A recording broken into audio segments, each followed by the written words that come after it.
Welcome back to the Icecrown Citadel Raid Guide. I'm Lore, and in this video I'll show you the 10-man normal version of the Icecrown Gunship battle. The gunship battle is a fairly easy encounter that's a lot of fun. First, before the encounter begins, make sure to get a jetpack from the NPC on the deck. This is equipped in your shirt slot, so make sure to equip it and put it someplace handy on your action bar. Not everyone needs to use the jetpacks normally, but it's not a bad idea to have them available just in case. You'll also need to designate 2 players to man the cannons, preferably players of DPS specs, as the tanks and healers have other obligations. The cannons have 2 abilities. The first simply fires a cannonball, but also generates a small amount of heat, which is visible on the cannon's energy bar. The second ability unleashes all of this heat, dealing higher damage depending on how much heat was available. However, if the cannon reaches 100 heat, it will shut down momentarily and all of that heat will be lost. Therefore, the best strategy for your cannoneers to use is to build up heat until the cannon passes 90, and then fire the second ability. The object of the encounter is to use the cannons to shoot down the enemy ship. However, from time to time, the enemy will call out a sorcerer to freeze the cannons, which kicks anyone manning the cannons out and renders them unusable until the sorcerer is killed. This is what the jetpacks are for. All of your DPS and 1 tank will need to use them to jump over to the other ship.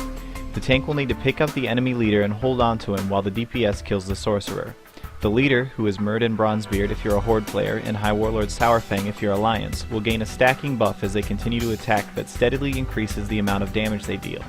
Once the sorcerer is killed, everyone should jump back to their own ship to let this buff reset. Note that if the tank holds the enemy leader near the close edge of the enemy ship, they can be reached by healers standing on the edge of their own ship, so having healers jump over isn't really necessary. Meanwhile, as you've probably noticed already, enemy NPCs will be appearing through a portal on your ship. These need to be picked up, tanked, and killed by DPS when they're not working on killing a sorcerer. Although they don't hit very hard at first, these NPCs become stronger the longer they're alive, so killing them is important. You've also probably noticed the targeting reticles that are appearing occasionally on the ship's deck. These indicate where a mortar, fired by an NPC on the other ship, is about to land. Obviously, getting hit by things is bad, so move out of these as they appear.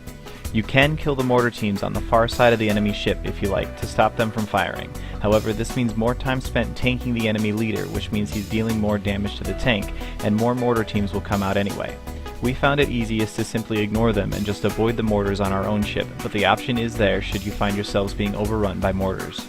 There will also be a team of riflemen, or axe throwers if you're Alliance, firing at players on your ship. The damage is easily healed through, but like the rest of the enemy NPCs, they will become stronger the longer they're alive.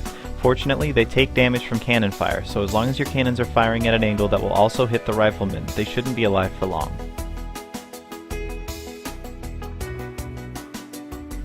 It's important to remember that as long as the enemy leader is attacking, he will continue to stack up his damage buff.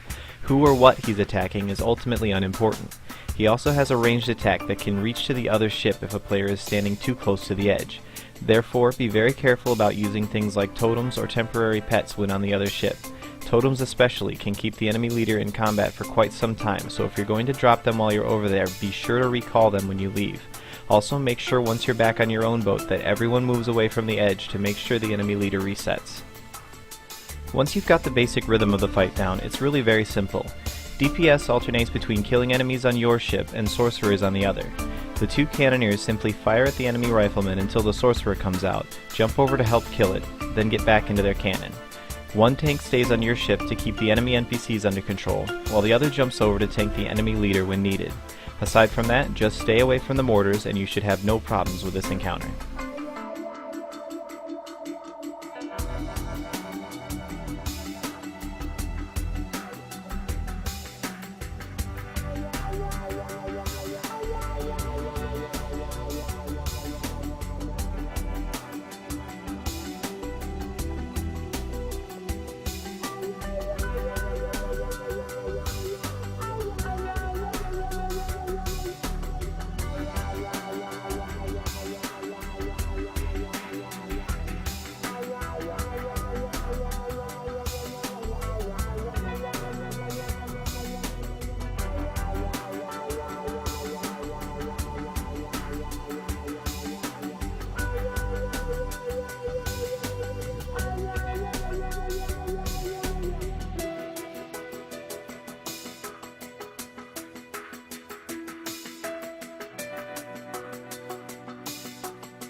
Thanks for watching this video.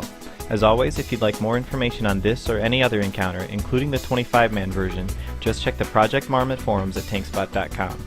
If you're watching this on YouTube, just follow the link in the movie details. Good luck!